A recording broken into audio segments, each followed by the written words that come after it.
What's going on, everyone? Welcome back to the channel. We've got a lot to cover today, so let's jump right in, starting with Dana White responding to Justin Gaethje's recent comments about fighter pay. Yesterday, we reported on Justin Gaethje speaking openly about how fighter pay did not increase following the UFC's new deal with Paramount. Since those comments went public, a lot has happened, and the situation has quickly turned into one of the biggest talking points in the MMA world right now. Before we get into it, make sure to leave a like on the video. It really helps support the channel and keeps these daily MMA updates coming. After Gaethje's comments made headlines, Dana White addressed the situation during an appearance on the Pat McAfee show. Dana didn't hold back and offered a very direct response. According to him, Gaethje and his team were actually offered more money, but they never responded. Dana explained that the UFC had analysts break down the numbers and figure out how close they could get fighter pay to a pay-per-view style structure. He claimed they were able to get extremely close. However, Dana said that Gaethje was offered a better deal and simply never picked up the phone or replied. That statement immediately raised eyebrows across the MMA community. Which brings us to Ariel Helwani, who reacted strongly to Dana White's response. Ariel pointed out how unusual the situation sounded. According to him, a headlining fighter publicly says his pay didn't increase, and within 24 hours, the UFC president responds by saying a better offer was made, but there was no reply at all. Ariel said that if Dana's version of events is true, then it would be a massive mistake on the part of Gaethje and his management. That said, Ariel also made it clear he has a hard time believing that a fighter of Gaethje's stature would simply ignore an offer without responding. He suggested that if something went wrong, the responsibility might fall on management rather than the fighter himself. Ariel emphasized that he wasn't calling anyone a liar, but said the whole situation sounded strange and didn't fully add up, and the drama didn't stop there. Following Gaethje's Media Day comments, Al Iaquinta posted screenshots of a text conversation that he claimed took place between him and Justin Gaethje during past negotiations. The messages appeared to show a discussion about working together to pressure the UFC into paying both fighters more money for a potential fight. In the texts, Iaquinta urged Gaethje to stand united with him, arguing that the UFC needed them to headline a card and that asking for higher pay wasn't unreasonable. Gaethje pushed back, saying he was looking out for himself. Iaquinta responded by saying that by not standing together, Gaethje was actually helping the UFC, not himself. The exchange continued, with Iaquinta encouraging Gaethje to refuse other fights and make a stand. Gaethje, however, made it clear he had already signed his deal and was comfortable with the terms. The messages ended with tension still unresolved, leaving fans debating who was right and whether fighters can realistically gain leverage by working together. After all of this surfaced, Gaethje confronted Daniel Cormier, the one person who had publicly stated that fighter pay had gone up following the Paramount deal. During an interview, Gaethje directly accused Cormier of lying to the MMA community. He challenged DC, asking why he would claim that everyone was getting paid more when that wasn't the case. Cormier responded by saying he never claimed everyone was getting paid more, only that fighters were getting paid. That explanation didn't sit well with Gaethje, who continued to press him on the issue.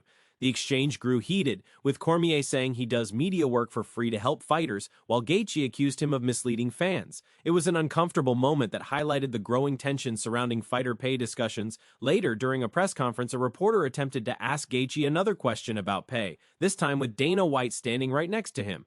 Gaethje immediately shut it down, saying he was there to talk about fighting and nothing else. From there, we move on to another heated situation, this time involving Sean Strickland and Chris Curtis. The relationship between Strickland and Curtis hasn't always been smooth, and a new video surfaced showing their latest disagreement. The two have been teammates and friends for years, even hosting podcasts together, but this moment exposed some serious tension. The issue reportedly stemmed from Strickland inviting Kyle Rittenhouse to train at Extreme Couture. Curtis was visibly upset by the decision and confronted Strickland about it, questioning why he would bring someone so controversial into what Curtis considers his home gym. In the video, Curtis repeatedly asked Strickland why he would do something like that, clearly frustrated and emotional. Strickland tried to calm the situation, insisting that he never intended to disrespect Curtis and that he didn't expect the reaction to be so strong. After the clip spread online, Strickland addressed the situation on X. He criticized Jake Shields for reposting the video and shared his own thoughts on the controversy. Strickland explained his view of the situation, defended Curtis as a good person, and admitted that he didn't anticipate how deeply Curtis would be affected. While Strickland didn't issue a full apology, he acknowledged Curtis's reaction and suggested that politics and media narratives have contributed to extreme emotional responses over the years. He encouraged people to step back, avoid letting politics consume them, and focus on living their lives. Hopefully, this situation doesn't escalate into a full-blown feud between the two. Next, let's get into some UFC updates, starting with Robert Whittaker. With the first Paramount card officially taking place this weekend, Whittaker has once again discussed the possibility of moving up to light heavyweight. During an appearance on Main Event TV, Whittaker said he's seriously considering the move. He explained that people often say he's a small middleweight with limited reach, but what fans don't see is how difficult the weight cut is for him. Whittaker pointed out that others have already made the move to 205, and he believes it might surprise people how well he could perform there. Do you think Whittaker could make an impact at light heavyweight? Speaking of that division, Sean Strickland recently commented on how massive Alex Pereira is looking. After visiting Pereira, Strickland joked that the light heavyweight champion looks more like a heavyweight these days. He even suggested that Pereira might be preparing for a move up in weight. Strickland followed up on social media by posting a short message praising Pereira and saying he's making history. Now for some newly announced fights. Featherweights Eric Silva and Francis Marshall are set to face off at the UFC's February 28 card in Mexico City. Silva is searching for his first UFC win, while Marshall is looking to bounce back after a split decision loss. Lightweights Chase Hooper and Landon Gibson Jr. will also clash at the UFC's March 28 card in Seattle. Hooper is coming off a stoppage loss, while Gibson Jr. dropped a split decision in his UFC debut. In addition, two notable UFC veterans, Chad Mendes and Benson Henderson, are scheduled to wrestle at the February 28 RAF6 card in a middleweight bout.